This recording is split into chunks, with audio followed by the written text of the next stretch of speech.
Hello, Canada. Welcome back to another edition of the Canadian Citizen Journal. I'm your host, Alias to Guy. Well, today we're going to go over what I'm now just going to call the Liberal platform. It's a document that the Privy Council released, and for those new viewers and subscribers, I urge you to obviously always like, share, subscribe, and hit the notification bell, but check out the previous episodes where I kind of went through this, broke it down.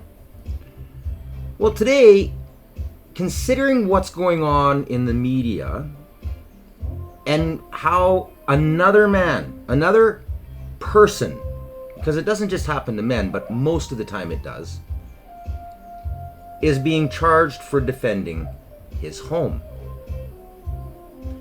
Now, this is blowing up because this is with the rise in crime, which we're going to go over the numbers, out of control.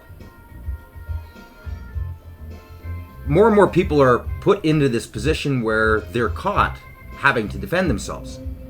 And now, far be it from some pompous, arrogant judge to do what they always do, which is, well, you have to defend yourself within reason. What's within reason? Now, anybody who knows anything, who's lived, a typical life, has either been through or schooled and understands fight or flight. And as you grow older, one grows much more, reflexive than the other because of the importance of that and those around you, be it your home, your property, or even more important, your family, your kids, your parents. You don't run and leave them. You stand your ground, and with that adrenaline running through your body, which obviously no judge has ever had to endure because they've still not passed any form of castle law, or at least forced the government's hands to push legislation in giving citizens the right by all means necessary to defend themselves, their property, their family, or if in any way they feel jeopardized or at threat, themselves. You get caught in a position. Now, I've had this happen lots throughout my life, and thank God I've never had to shoot, shovel, and shut up, as the infamous Ralph Klein put it.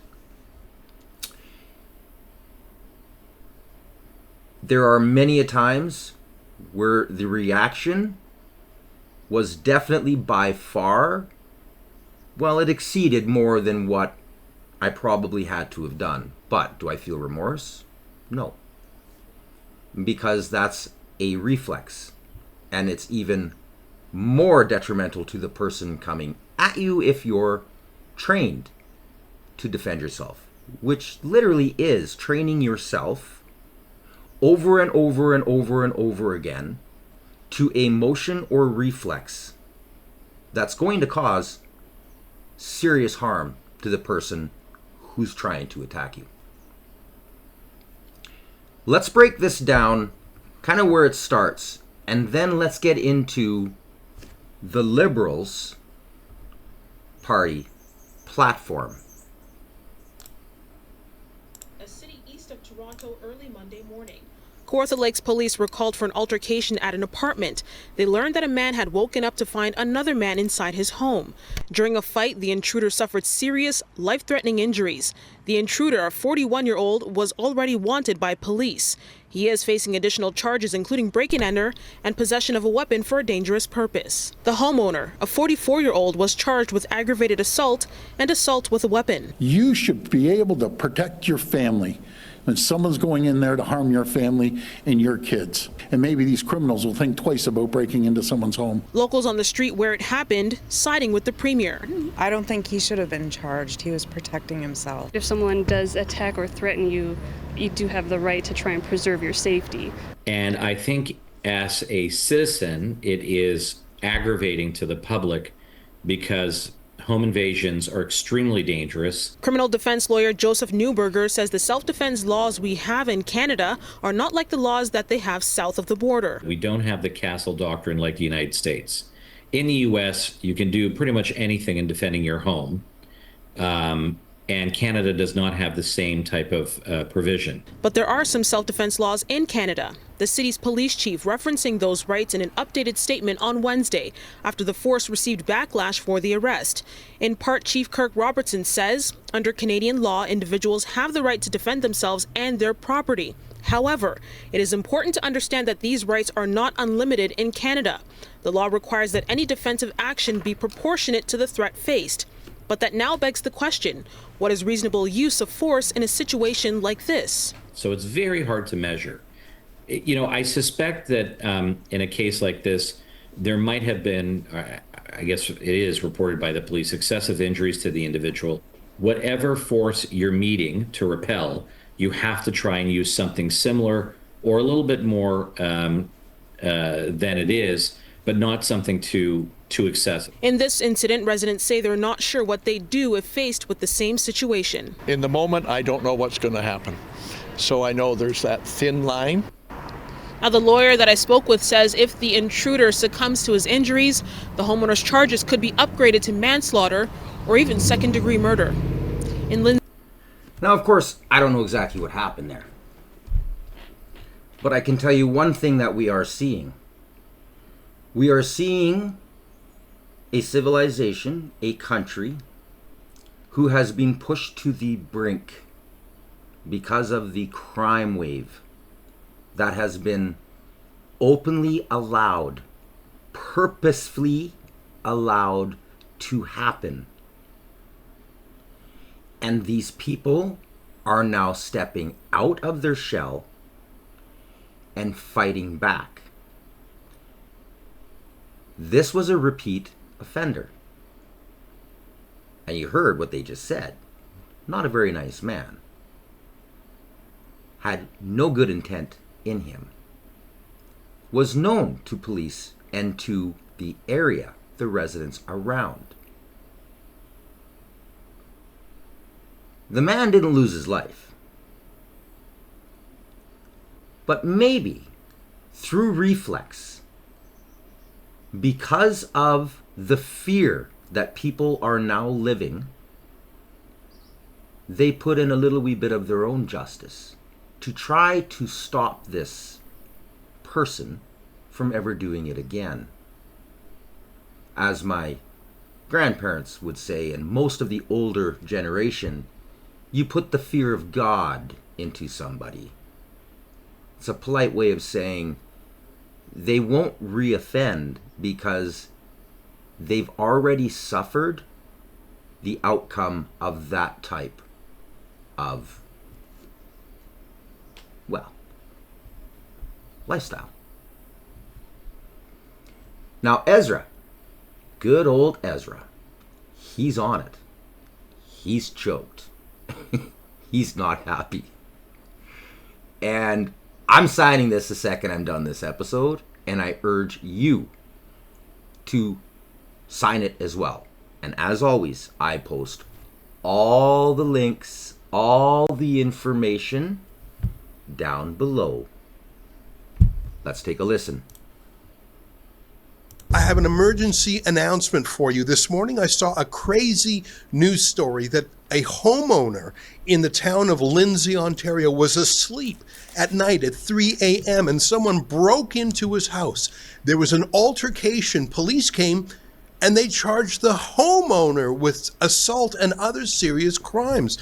The homeowner who was defending himself. I couldn't believe it. I put out a tweet saying, if anyone knows this man, have him email me immediately and we will help him. Someone showed that email to him, that tweet to him, and he got in touch with me, and I just got off the phone with him. His name is Jeremy McDonald, and I'm not going to talk about the details that we spoke about, other than to say the person who broke into his home is a serial criminal, well known to police. It is astonishing to me that we do not have what's called the castle doctrine here. You break into someone's home, their home is their castle, and you do so at your own risk. For police to charge him is an upside down version of morality. We've got to help him. I talked to Jeremy, and here's what we agreed to do. Number one, we're setting up a website called CastleLawNow.com. It's a petition to petition the government to strengthen our rights to self-defense in our own homes. Imagine someone breaking into your home and you're the one who's charged with assault for defending it. So the first thing we're going to do is set up a petition at CastleLawNow.com. The second thing we're going to do, because we're called Rebel News, is we're going to report the hell out of this story. We're going out there right away to get the lay of the land. We're not going to put Jeremy in a pickle by having him say anything on the record before trial. We want to preserve all of his rights, and we don't want to interfere, but we want to report on this and the bizarre police decision to charge him. We also want to show you the nature of the guy who home invaded his house. You know, a few weeks ago, Premier Doug Ford had his own property violated. Someone was trying to steal a vehicle right off of his land. Now, luckily for him, there was a police car there. He's the premier. But what about ordinary people who can't have a police car parked at their door every day? 4 thugs come racing down my street, masks on, ready to take the car out of the driveway. Surprise, surprise, at 12:30, the 2 police cars are there. The chase is on. So they chase him. One guy runs out, takes off. They capture him, and they catch these other guys. But just imagine all the unfortunate people that don't have security there at their house with masks on, and they had all the tools ready to break in and everything, you know, and guess what's going to happen? They're going to be back out. Why don't you guys come over for a barbecue tonight? We have to deliver this petition to Doug Ford, the police force, the provincial government, and the federal government. I am sick of this crime wave in Canada. That's who this petition is for. The third thing. So the first thing is the petition. The second thing is the journalism. The third thing is a Rebel News specialty. As you know, we love to crowdfund lawyers for people who can't afford them. And no normal person can afford to fight the unlimited power and resources of the state. I talked to Jeremy, and he agreed to allow us to crowdfund his legal fees for him. He told me the name of the lawyer he has retained. We are going to pay his legal bills. Now, if you believe that this is an important thing to do and we want to lift this burden off of Jeremy, then go to CastleLawNow.com, sign the petition, and if you're in a position to help, chip in a few dollars to the crowdfund. We don't know how far this is going to go. We don't know how abusive the prosecutors are going to be. In my view, they should drop the charges against the homeowner. They should respect castle law doctrine. A man's home is his castle. But if they don't, we've got to equalize the power here. We have to help Jeremy McDonald, and I pledge to you that we will. Go to CastleLawNow.com and keep checking on the website. We are going to report on this. Now, thank you, Ezra. As usual, I can't thank this guy enough, his whole organization. He has a crew of incredible journalists, and they are always fighting the fight for all citizens. Doesn't matter who you are, doesn't matter where you fall on the political spectrum. If you are wronged, they come out, pardon the pun, guns a-blazing. Now, this was Doug Ford today.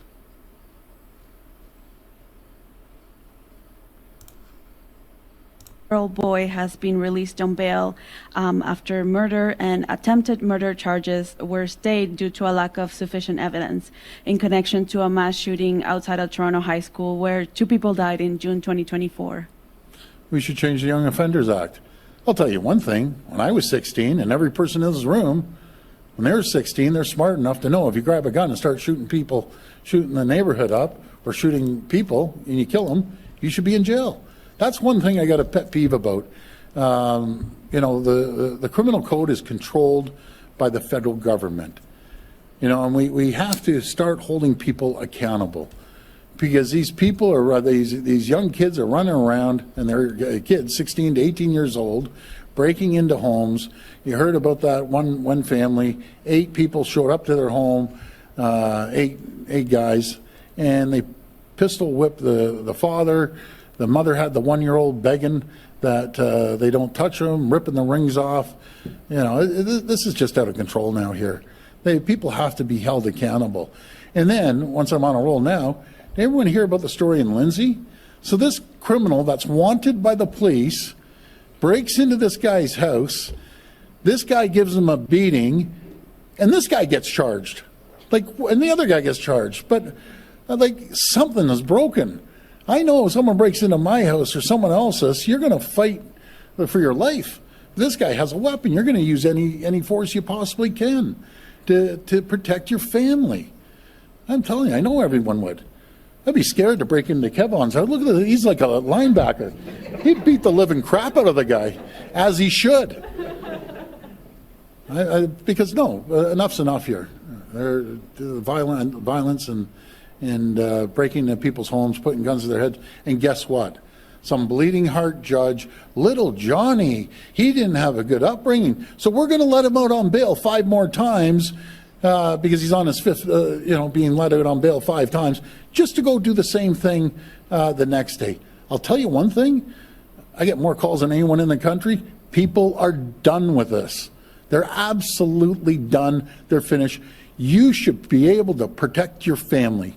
When someone's going in there to harm your family and your kids, you should use all resources you possibly can to protect your family. And maybe these criminals will think twice about breaking into someone's home.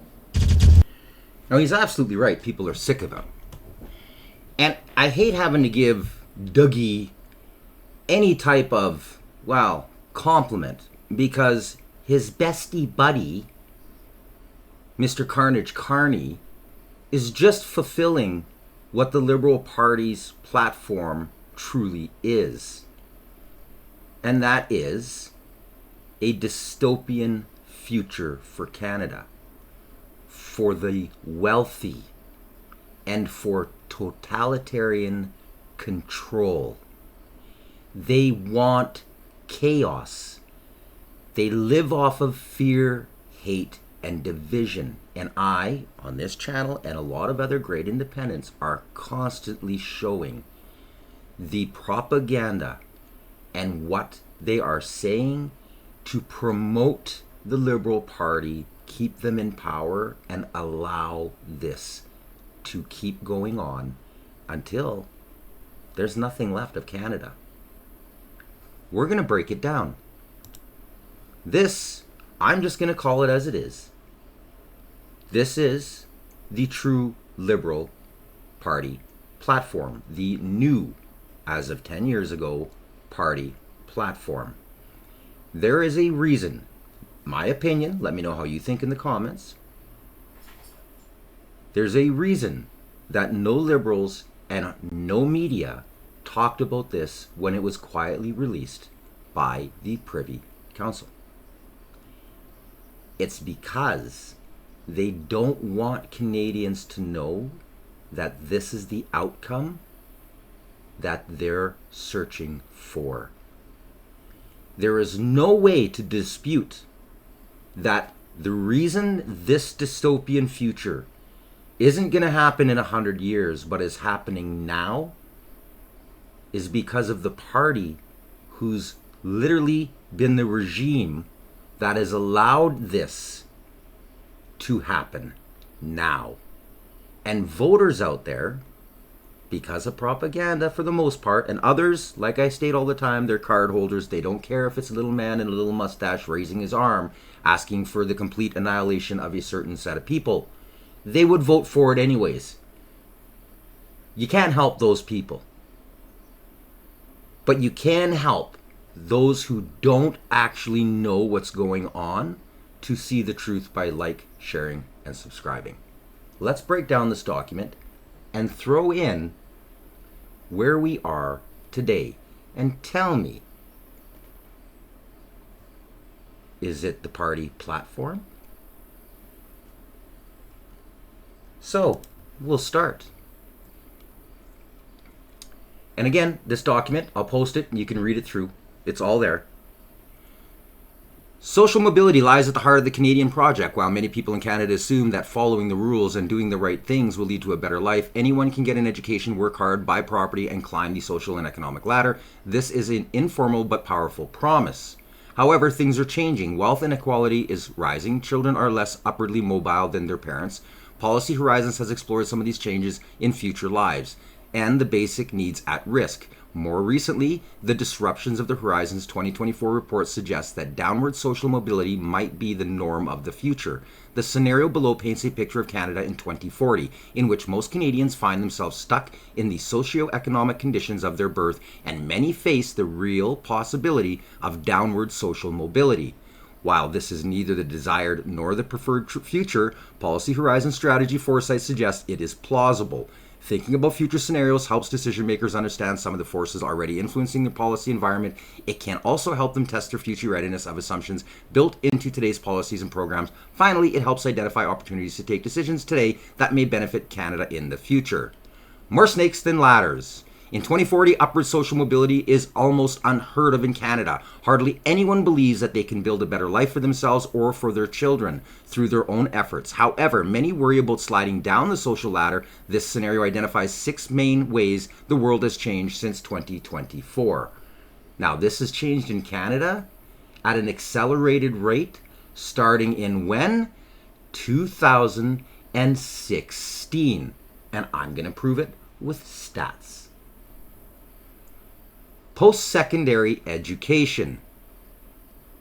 Pursuing post-secondary education is no longer considered a reliable path to social mobility. Tuition and housing costs exclude all but the wealthy. Relatively long program timelines mean significant opportunity costs. Inflexible programs cannot keep up with constantly evolving skills, demands in the job market. Fewer young people choose PSE, those who do see it less as a path to a successful career than a way to reinforce their membership in the elite.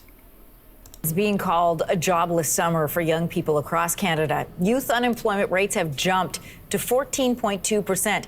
That's a level that we haven't seen since September of 2012, excluding the pandemic. Canadians aged 15 to 25 are among those affected. Joining us for more insight this morning on why we are seeing this trend and what it means is Iona Doherty, a professor at the University of Waterloo and the director of the Youth and Innovation Project. Welcome to Your Morning. Good morning. So those numbers in the 15 to 25 age bracket are facing the most difficulties finding a job. Why is this age group having the hardest time? Unfortunately, the reality is that this is the age group that's always hit the hardest. So they're often the last hired, and that means when there's an economic challenge, they're the first that are let go. We also see that this group has, of course, the least amount of experience, right? They might still be in high school. They haven't necessarily yet gotten a university degree. And there's a lot of bias amongst employers that you need a university degree in order to be a competent employee, which isn't true. These young people have incredible abilities. Now, the rest of this is propaganda. And as you can see, she's already veering down that path. The stats don't lie. This is done on purpose. The government is subsidizing low-paid immigrants. The companies get a kickback. They pay a smaller wage. And then the immigrants on a smaller wage also get to collect the benefits paid for by taxpayers, such as free or low-cost housing. They automatically get the free health care and all the rest of these social benefits that come in line, as well as prop-up checks, running in and around the 80,000 plus. This is why you see a lot of these students or slash immigrant workers driving Beamers, Mercedes, etc. Housing. In 2040, owning a home is not a realistic goal for many. Most new homeowners get help from family members. I'm going to blow this up full screen. Some take out intergenerational mortgages and have several generations of family living together.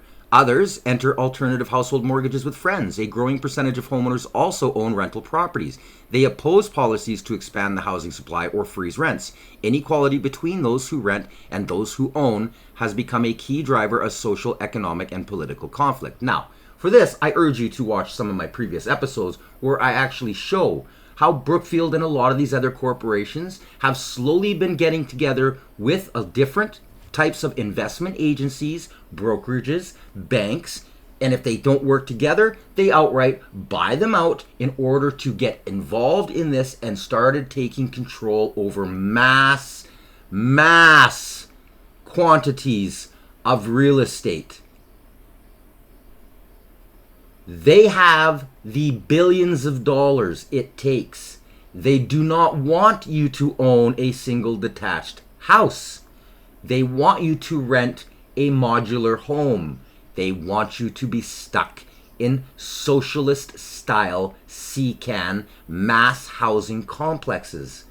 This way, they have an endless supply of money.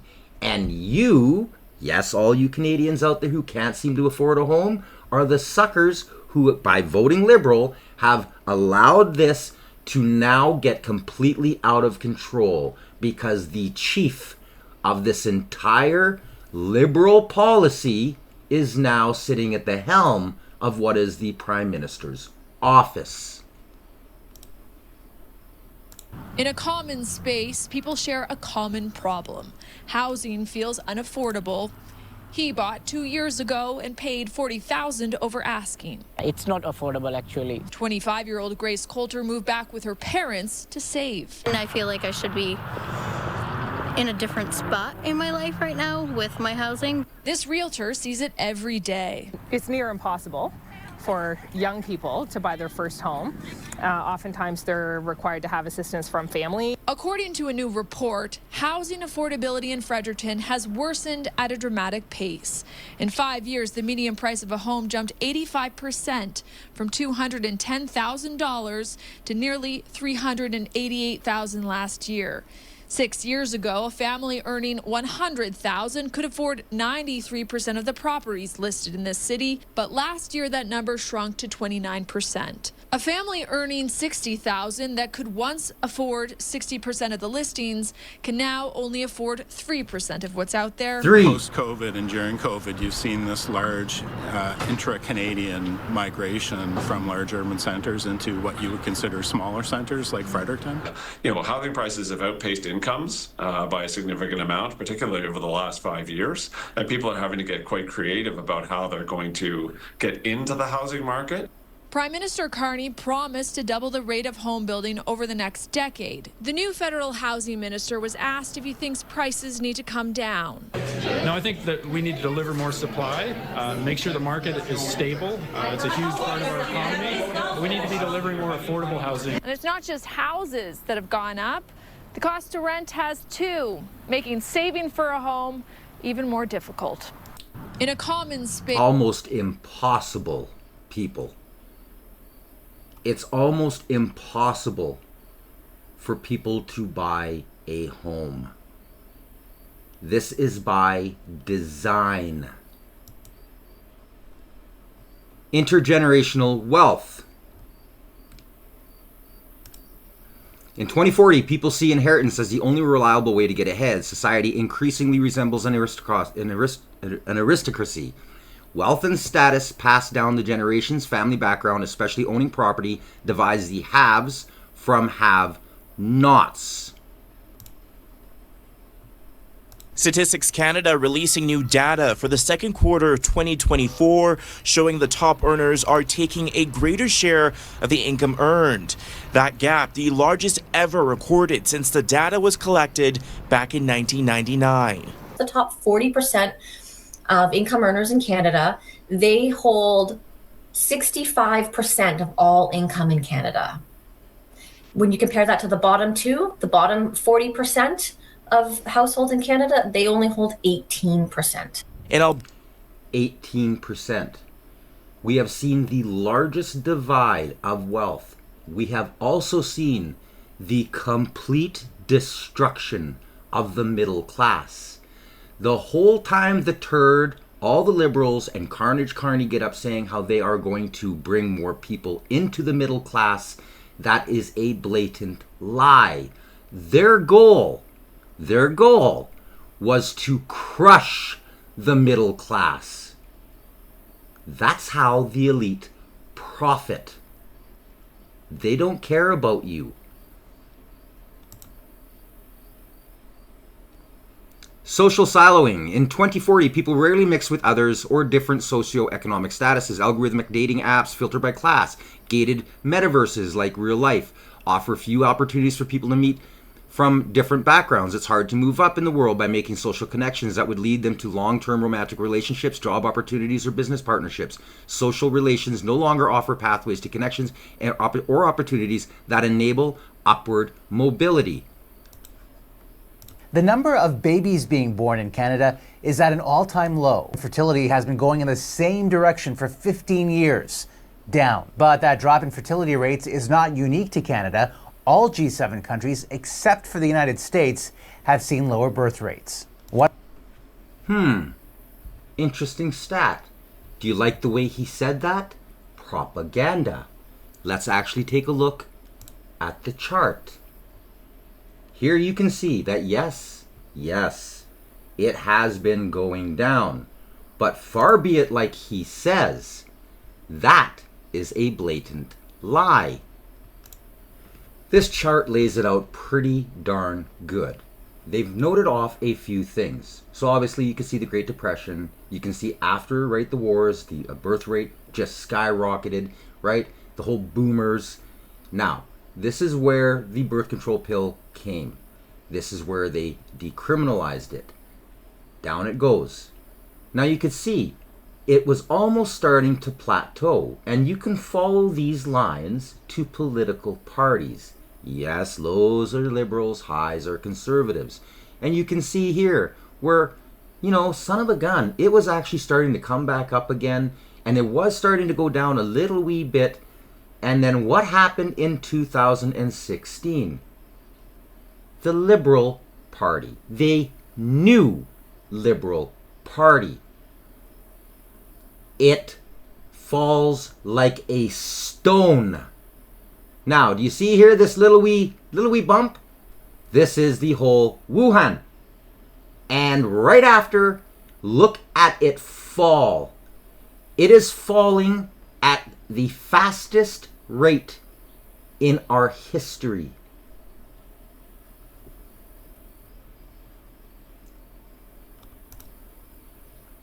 Moving along. The Canadian economy could shrink.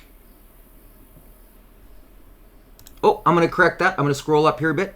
The scenario, okay, so the list of implications presented here is not exhaustive. Its purpose is to help policymakers broaden their models for the future. You heard them say that. To this end, readers should ask themselves the following questions as they consider the implications. So let's ask ourselves, how might social immobility and downward mobility challenge policies, programs, or people? How would the assumptions built into today's policies and programs hold up in the face of changes to social mobility? What actions could be taken now to maximize opportunities and lessen the challenges related to reduced and or downward social mobility in the future? Well, that's easy. That's for the media, the propaganda to do their job and put these questions out there, like when the report came out, so that people could have voted with a little wee bit more real information and a look at what was going on around them and compare it to this document. The Canadian economy could shrink or become less predictable. Capital for investment, new enterprises may concentrate in the hands of a small number of very wealthy. Older people, their perspectives and preferences may determine which sectors become winners and losers in terms of innovation and job growth. Are we seeing this today? Are we? By 10:54 a.m. on January 2nd, Canada's richest CEOs will have made more money than the average worker makes all year. CEOs make 210 times what the average worker makes, and it's hard to conceptualize just how much more that is. A lot more than in 1998 when the ratio was 104 times. A new report from the Canadian Centre for Policy Alternatives shows Canada's 100 highest paid CEOs received $13.2 million in compensation on average. Not a record, but right up there after 2 years in a row of record gains. Isn't that something? And who's the CEO that we have as a prime minister? And where is all of his investments in? 97.8% of them are in where? The United States. The one demographic that for some reason comes up time and time again that doesn't fall into this dystopia. That a lot of these other countries who are sharing the same narrative, pushed by the same policymakers, who all attend the same meetings, are all part of the same organizations, are pushing onto its citizens. This is done by design.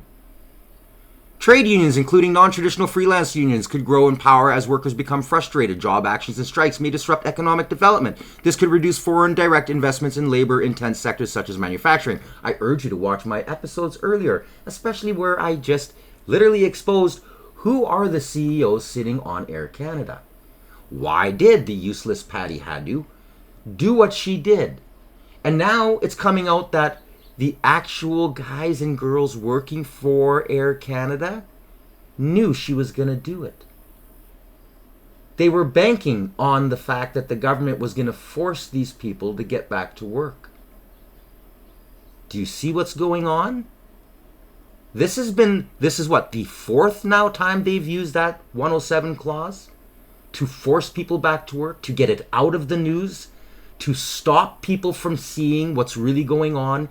If the people who have the most secure, highest paying jobs in the world, those who have unions, especially federal unions like the one that just was on strike, UP, how safe are those that aren't protected by unions? And how are they doing on the socio-economic scale in Canada? Propaganda hides this because the government wants them to. Property ownership and by extension wealth may become even more concentrated if younger generations abandon the idea of buying single-family dwellings in favor of renting or forming alternative households. That could leave those with existing capital or equity in a position to snap up more and more residential property, which could also produce higher rental costs in the future. Again, previous episodes, people, welcome to Brookfield. Welcome to the liberal dystopia. This is planned. They've been doing this for 10 years. Since many people have less in this future and see no way to improve their status through consumption and display, they spend less. This could shrink the consumer economy. Economic surveys suggest that Canada's economy is already experiencing a technical recession, with output expected to shrink by better than 1% annualized in the second quarter of 2025 and 0.1% in Q3, driven by rising unemployment and falling exports due to trade uncertainties with the U.S. Most agencies surveyed believe that Q2 and Q3 GDP growth will be negative, thus meeting the technical definition of a recession. Oh, we've been in a recession, but the government, they've been hiding the numbers, and they've been doing the unthinkable. They have been printing money like insane drunk sailors to try and hold the tide of what is coming. And trust me, they're gonna unleash it on us.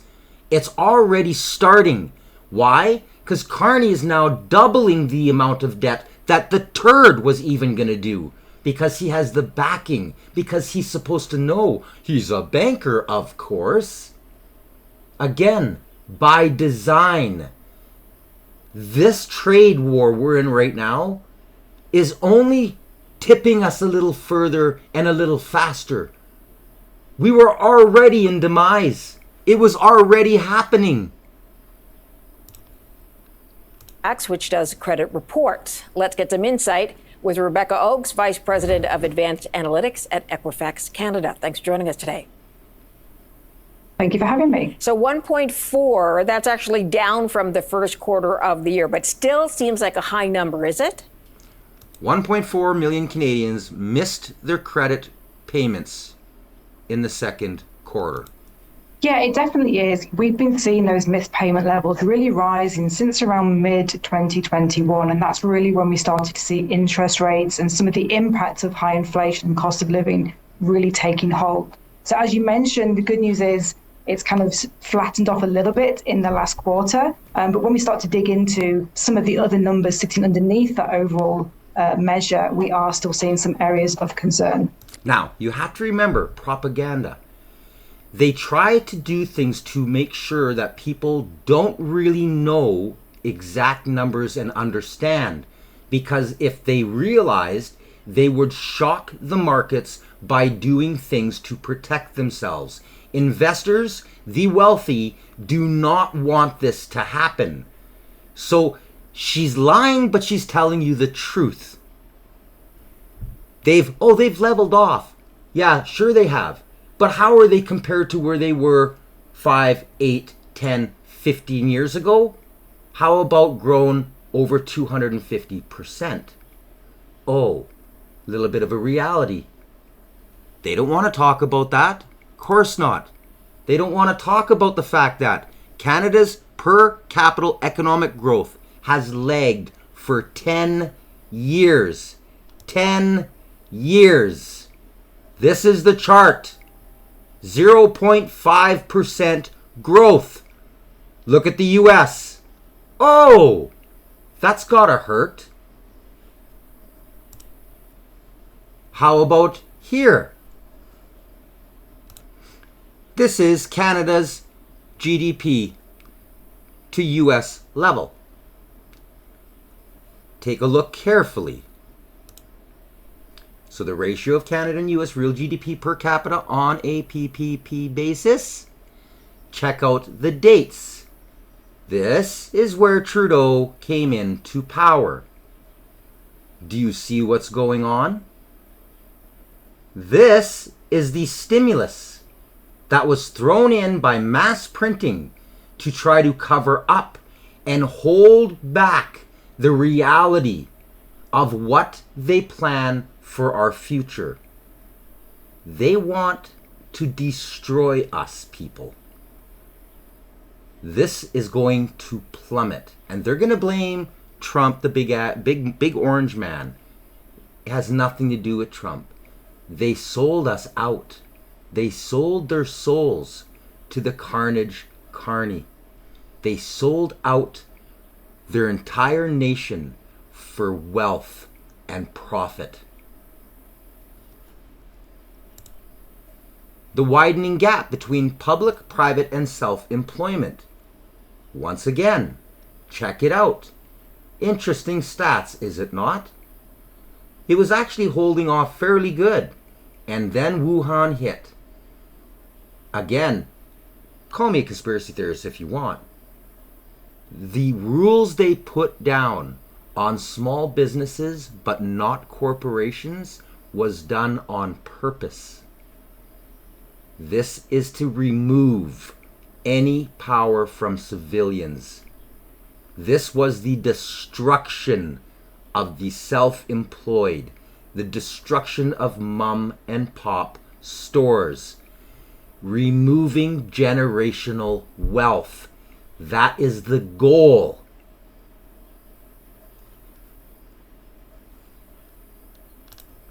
And that leads to... A record number of kids across Canada are turning to support programs to help them get through the school day without going hungry. Breakfast Club of Canada is the country's largest school food provider. The organization says at least 1 in 3 children in the country is arriving at school hungry almost every day, and nearly 2.5 million children live in a food insecure household. Think about that. This is why the government was going out with the help of propaganda, saying, well, we're going to start feeding the kids because there's so many starving. Well, why are there so many starving? Because the same government's policies. This is the exact same thing every socialist country that went from a democratic nation or from a slightly socio-democratic nation to full socialism, communism, dictatorship, fascism. This is the same steps. Again, I urge you to watch previous episodes where I actually show you a speech from a, God rest her soul, Holocaust survivor who goes through the steps of what the governments do in order to ascertain this type of power. Canada checking the list perfectly in the last 9 years.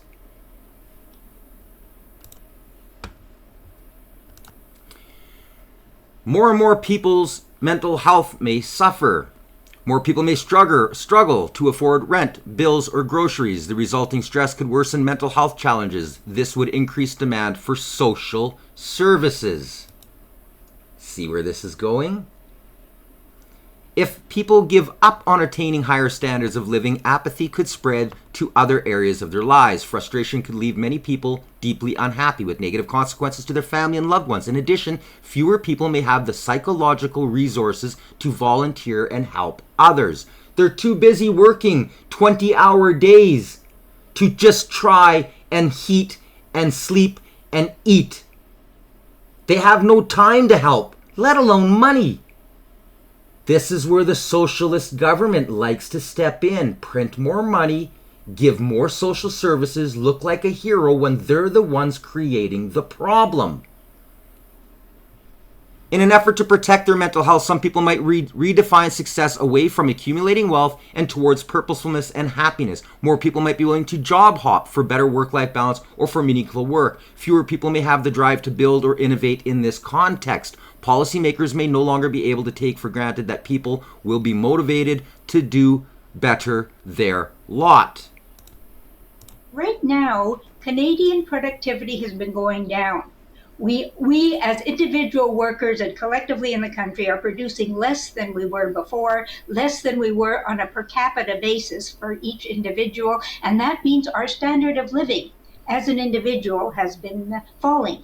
The country is doing okay because population is going up, but as individuals, we're getting poorer because we're not as productive as we could be.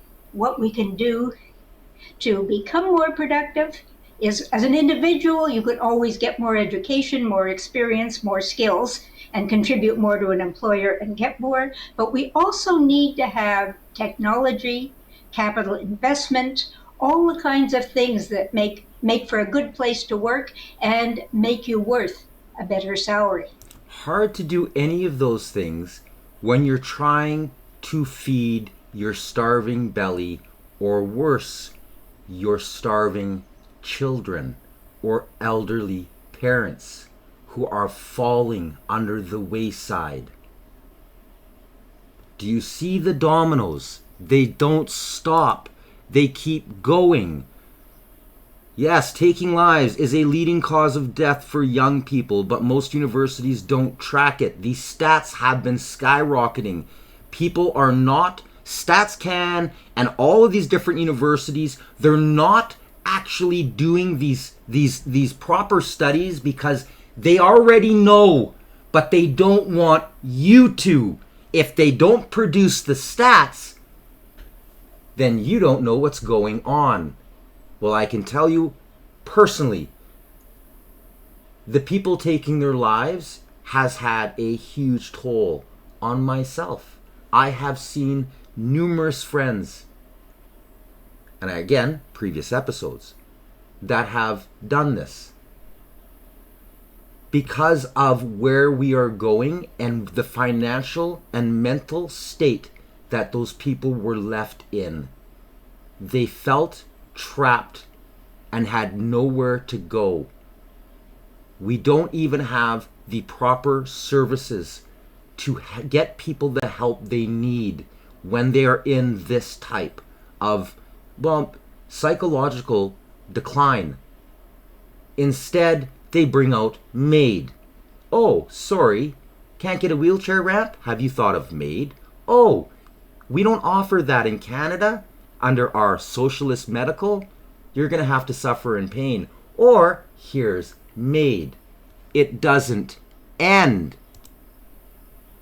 Yes, taking lives is the second leading cause of death in the youth in Canada. It's 2025, and over 300,000 Canadians are without stable housing. That's more than the population of an entire city, living in shelters, cars, or tent encampments. And no, this isn't just a downtown Toronto or Vancouver issue anymore. It's happening in small towns, suburbs, even rural communities. We're not talking about a few people down on their luck. We're talking about a systemic failure, a slow-burning disaster that's been ignored for decades. Politicians promise, reports get published, but the streets keep filling. This isn't just a crisis, it's Canada breaking its own promise to its people. Now, how many people out there never actually saw tent encampments before 8 years ago? Not that I hadn't seen them. I'd seen a few because I toured Canada lots, but not like I see today. They're everywhere, even in small towns and cities. Again, lying about the stats. How do you find the stats to show the people what's really going on if nobody's taking them? Instead, we get this 330,000 or 392,000, 340,000. That's a lie. That's a blatant lie. You can go to any small city and see tent encampments. They're everywhere. Places where they were never before. This is in the last 5-6 years, this has become the norm. People can't afford their homes. They can't afford rent. They have to survive. You get rid of the burden of cost that whatever it is that will keep food in your belly. So you sell the house, you do whatever you can, sell your possessions, live in your car. Nurses, mechanics, living in their cars. Why? This is by design. All by design. And I always get censored, but what the hey? This is important. On my medical assistance in dying application here in the province of Ontario. I'm a quadriplegic single mom, raising 2 kids with disabilities. My life as it is without support as a quadriplegic is far more deadly than me even exploring the MAID process. Mother of 3, Rose Finley, is applying for a medically assisted death. She filled out the forms and is counting down to the day she can access MAID. It's 8 days as of today. Because she can't afford the supports. It's getting harder and harder. Where is your socialist health care, Canada? It's gone down the tubes. Workers may see greener pastures elsewhere. Canada may become a less attractive destination for migrants if it is seen as a country where upward mobility is uncommon. More people in Canada, including recent immigrants, may immigrate to jurisdictions where they perceive upward social mobility. If young workers leave Canada, it may become harder to pay for the systems that support a growing number of older people. There could be labor shortages in sectors where AI replaces workers and automation are most difficult, particularly if workers freed up by automation are not able to fill those roles. Examples could include care work, agriculture, and construction. How about the EV mandate? This is by design. These factories have 90-some% less employees. The auto sector is going to get crushed, is already getting crushed, and it was long before Trump came along because the liberals are doing this by design. It has nothing to do with the greening. Oh, we're green, we're saving the... Has nothing to do with that. Nothing to do with that. A record number of people are leaving Canada. New state CAN data reveals more people are leaving Canada, with the first quarter of 2025 marking the second highest number on record for that same period. According to Statistics Canada, increasing number of people are leaving Canada. 27,086 citizens and permanent residents emigrated from January to March this year. That's the second highest first quarter total since 2017. Yeah. And it just gets worse and worse. But I read it to you. And I'm just showing you the facts. Sorry, so sorry, just the facts. New data from Statistics Canada shows that Alberta is quickly growing. In fact, the province added people from other provinces at a higher rate than has ever been recorded. Is the province ready for this population boom? The CBC's Anis Hadari reports. More people are moving interprovincially to Alberta than ever seen before. It is the largest inter-country migration our nation has ever witnessed. That's how this media should be putting it. But again, I'm not going to show the whole clip because it goes into a propaganda, blurry, kind of, not state the facts. Why are they going there?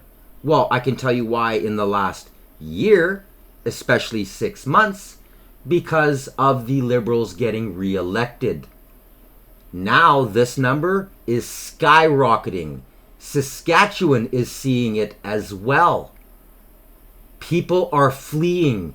They know the only thing they can do is go to the place that will try to protect them, that through all of this Liberal chaos, because of their conservative and libertarian beliefs, have kept the people from starving. Lowest unemployment rate, lowest food costs, lowest rent costs. All of these factors, the governments have been doing an exceptional job. But in the same aspect, behind the shadows, have been planning to leave Canada. Because they know it's inevitable. The people are going to vote for it. It's gonna happen.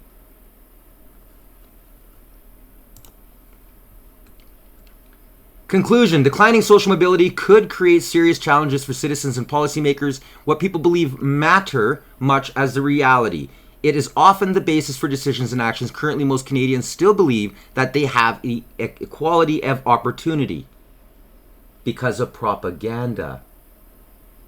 This may change. People may lose faith in the Canadian project. They may reject policies that promote education, jobs, and home ownership. The usual levers may seem misguided and wasteful to those who have abandoned the idea of moving up. They could lose the drive to better themselves in their communities. Others might embrace radical ideas about restructuring state, society, and the economy. You think. But loss of belief in social mobility could also make space for positive ideas. People could rethink what prosperity means or fulfillment. They may reject conspicuous consumption. They may focus on policies that promote human flourishing. This could include healthcare, housing, and environment and education for its own sake. Do you see where this is going, people? Upward social mobility may never be as difficult or rare as suggested in this scenario. However, social stagnation and downward mobility are plausible elements of the future. Exploring them supports anticipatory governance by helping policymakers think through potential challenges and opportunities. Is that so?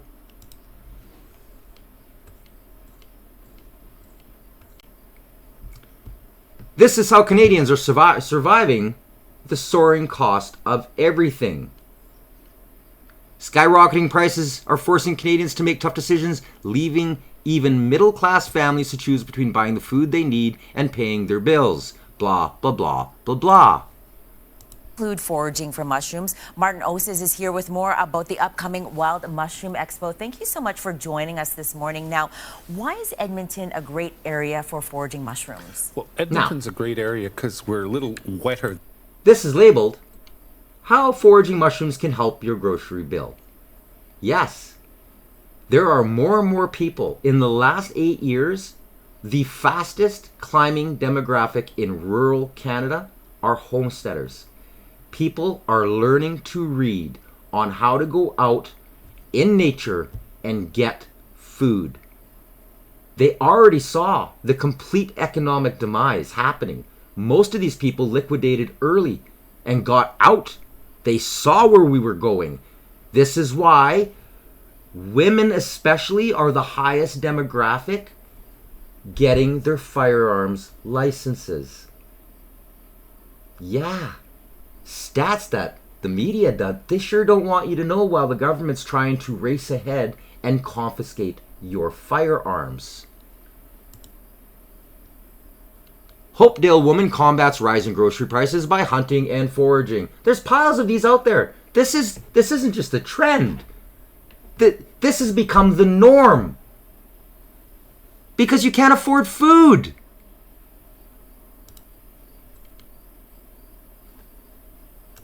Now I'm going to go back to this that I reported on actually months ago, and it kind of rekindled again, and I mentioned it in the previous episode here. This is the Country Report on Human Rights Practices of Canada. This explains a lot right here. And again, I'm going to go over this. I will make a full episode and break this all down.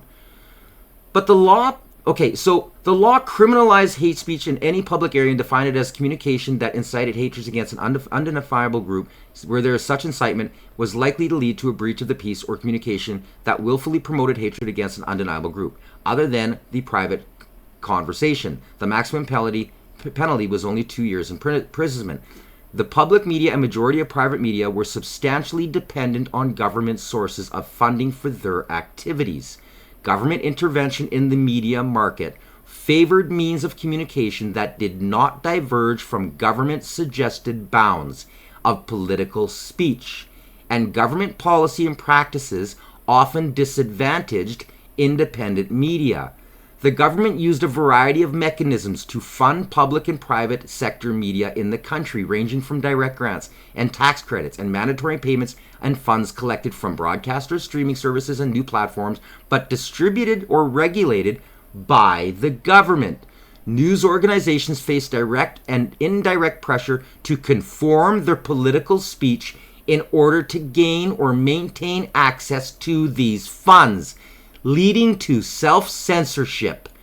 Independent news organizations that did not take government funds faced a substantial market disadvantage. During the year the Online News Act of 2023 came into force, the law required large digital media platforms to pay news businesses when their content appeared on the platform. The law empowered the Canadian Radio, Television, and Telecommunications Commission to set mandatory bargaining guidelines between platforms and news businesses and to otherwise enforce a set regulatory guidance for the Act, including codes of conduct and eligibility for news businesses to participate, powers which could be used to discriminate against political speech or disfavored independent media outlets. Propaganda people hiding the truth of, well, like this, the true liberal platform. Nothing is changing. Nothing is changing. Here is our violent crime from 2002 to 2023. Do you notice what happened right after the Liberals got elected? Do you see the skyrocket? Don't let this downtrend fool you. That was because they locked us in our houses. This report just came out. Sorry, not just came out. This came out November 29th, 2024. Crime rates in Canada growing faster than in the United States. Canada now has a higher property and violent crime rates than the United States. November 28th, 2024. Mainstream sure wasn't talking about this, were they? No, because an election was imminent. These are what they should have been telling Canadians during the election.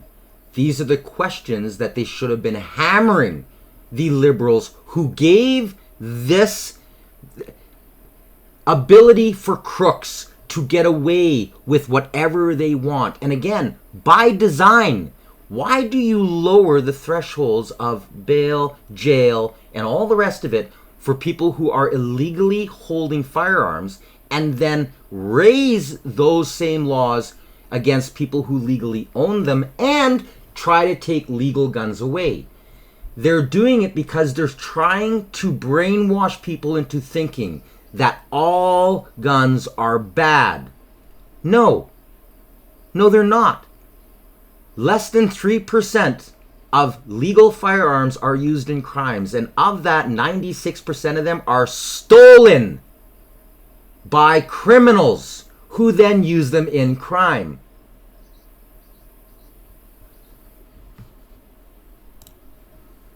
We can keep going.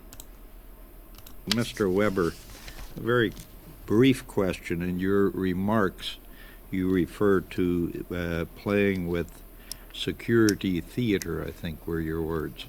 Can you explain that to me, please? Yes, I can. Thank you. I think the point that we try to make as the Customs and Immigration Union is that given our staffing levels, given the tools we have available at the border, we could pass any legislation we want regarding firearms. Our ability to interdict those firearms are extremely limited. We know where they're coming from. We heard previous testimony that 90% approximately used in crimes are coming from the United States. Our job is to keep them out of Canada, knowing that they come from the United States. We have no ability to patrol between borders. We don't really inspect rail at all. Marine, we're inspecting less than 1% of shipments that come in. Our staffing levels at land borders, at airports are below critical. So we're really not looking at very much in terms of practically stopping those firearms from getting into Canada in the first place. Not shocking, is it? After 9 years, violent crime up 50%, extortion up 357%, violent gun crime up 116%. This is planned. And then, what else is the media hiding from you? It seems that the Carney Liberals have just stopped releasing public information through the open portal dataset on the government website on how many immigrants were getting into this country. There hasn't been an update since the March numbers, and those came out in May. My colleague Brian Passafume was writing about this and asked the department what happened. They didn't get back to him till after press time, but eventually they sent him a statement saying that they were updating how the data is being presented. Let me quote. The goal is to provide clearer explanations of trends and greater context to help Canadians better understand data about key IRCC programs. That would be Immigration, Refugees, and Citizenship Canada. As part of this work, we're updating our web content to make the data more accessible and meaningful. The most recent statistics will be published shortly. One other thing they told him was that if you really wanted it, you could ask for it. Well, lots of people rely on this data. As Rempel pointed out, everything from local governments, provincial governments, school boards, home builders, businesses, all kinds of people rely on this data, and it's been missing for months. And Rempel's concern is that, well, the government's just going to fudge the data. Now, why does this matter? Because immigration has been a huge issue for the past number of years. As former Prime Minister Justin Trudeau says, they messed up the system and that we're bringing in more people than we could absorb. Well, what's happening now? Are we still bringing in massive amounts of people? It's kind of weird because we're getting, well, mixed signals from Statistics Canada.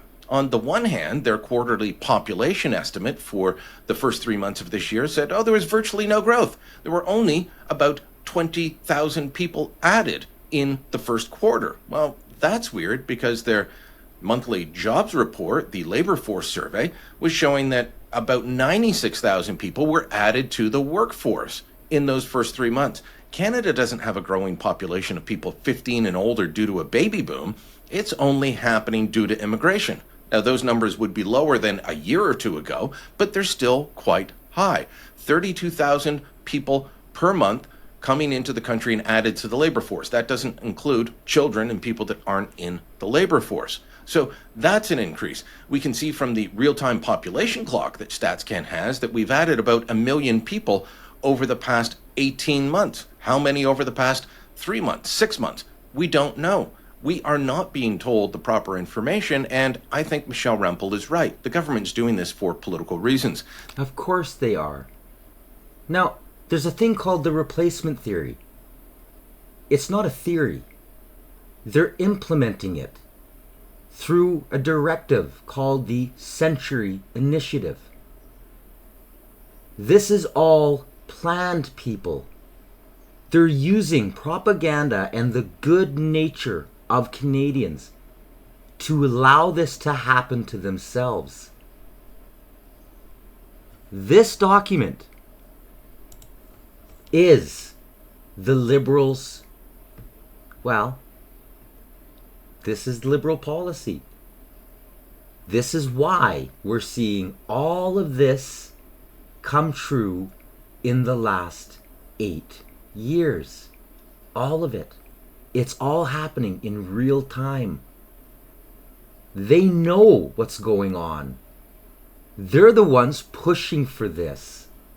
And Canada is oblivious because the strongest arm, the most powerful tool that a socialist government has is its media. You control the news. You control the population. We're in big trouble. Big trouble. And this whole Keewatin man, this is just another. I've been watching this happen literally almost every month. This has happened. From seniors who lived in BC who fended a guy off. They just about cut his arm off. And he, with a bottle, they smashed. They were trying to like end this guy's life. He ended up getting the bottle away and fought back. They charged him. He ended up passing away not far after. He ended up winning, but how much of his life was gone because we don't have castle law? We don't have the ability to defend ourselves. We actually don't have the freedoms and rights we think we do. And that was put into legislation thanks to, guess who? Drum roll. The turd's socialist father. Take a very close read of the Charter of Rights and Freedoms. It's not the document people think it is. I even go back and say, hey, that's our chartered right. And I do use it because there are written constitutional amendments that have been put in there that legalize that document as it passed, that do seem to protect, well, any rights the government deems fit. That's the trick to it. And the Sun and the rest of the socialist cabal, the elites, they're the ones finishing us off. I hope you enjoyed this episode of me breaking down the Liberal Party platform. Please make sure you like, share, and subscribe. If you are, punch the notification bell so you don't miss any future episodes. Check out my clothing and merch. It's a great way to support us. We don't make any money. I'm not big enough. Hopefully, though, with your help, we can actually grow this channel and get the truth. Sorry, so sorry. Just the truth, just the facts out to fellow Canadians. They deserve that much. Until next time, you've been watching Canadian Citizen Journal. I'm Alias Tagay. Stay informed.